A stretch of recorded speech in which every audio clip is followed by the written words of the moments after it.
So this is the Shenzhen Zhongshan Link in Zhongshan, which is the host city of this year's My China Story Short Video Competition 2021, where it's gathering video makers from home and abroad to tell their stories in China. But what makes a China story? Is it about visiting different places, meeting different people, or experiencing a different culture? Could there be something more to what creates these stories? Let's take a closer look. The Link is an infrastructure project known as the Shenzhen Link.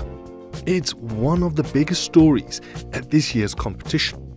The project is linking two cities using a sea tunnel, a bridge, and two artificial islands in the Pearl River Delta area. And this is Paul Benavides' story at this year's competition. You know, I actually came here and I did a video about this bridge a few months ago. Oh, okay. And this bridge is just, I mean, the sheer magnitude, it speaks for itself. It tells the story just by putting a camera on it. You really don't need to talk about it. So this really is my idea of a China story in the fact that it just continues. It never stops. And this bridge, once it's done, there's going to be another bridge to build and another piece of infrastructure to build, and we're going to be there to tell that story too. But Paul's fascination with China comes from the days when he served in the United States Army. He traveled around a lot. That made him want to explore different cultures, and when the chance came, he arrived in China. So I saw the opportunity to come to China. Originally, I was only going to come for 1 year and then move on someplace else, you know, kind of travel the world. But when I got here, it was a true slap in the face, as if I realized I know nothing about this country. And I realized that there was so much more to learn, and I think I was attracted to that, and that's why I ended up staying. This is why I wanted to meet the participants at the 3rd International Short Video Competition My China Story 2021. Because each individual stories of who we are and how we ended up in China is what make our videos that more intriguing. So my name's Brenna, my Chinese name is Nana, this is my husband Chance, and we fell in love with China, how many years ago? 9 years ago? Yeah, almost 10. Yeah, we came over at first so Chance could study Chinese. I don't know why he wanted to learn Chinese, but that's what... Difficult. Yeah. Difficult. And so we came over, and he was an exchange student in Changsha, and immediately we fell in love with China. I feel like us personally, we're on this journey, really breaking down barriers and misconceptions that we had about China, getting to know ourselves in this context as well. And definitely because it is our life and it's our kids involved too. I don't want it to be this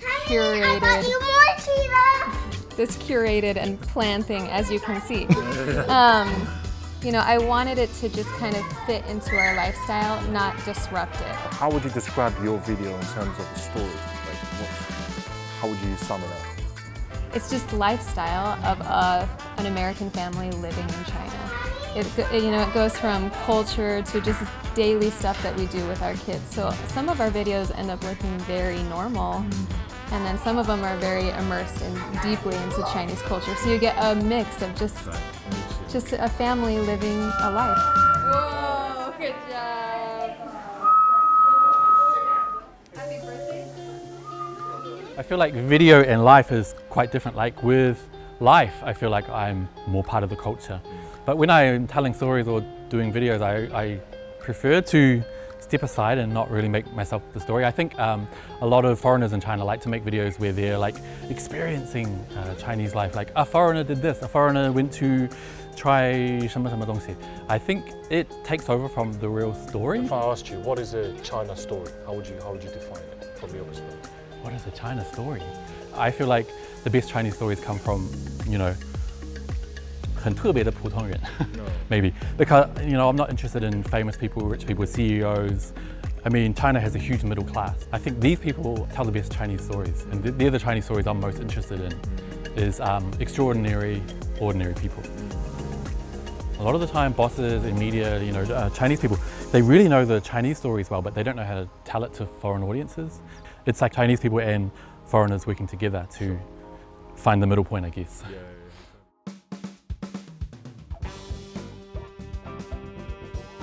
in the international co-production, I think the whole purpose or the highest principle is we can find the drawings for domestic audience as well as for the international audiences. I think the purpose is to merge the difference rather than to demonstrate the difference.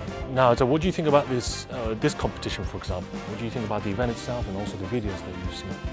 I think it's a very good communication exchange of opinions and ideas.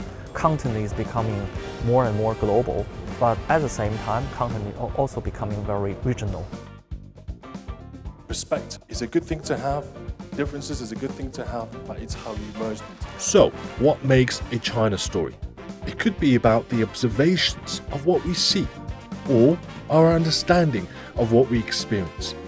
But one thing that our stories stay true to is our individuality. It's all about how we see China differently. I'm in Zhongshan. Stay tuned on China Matters.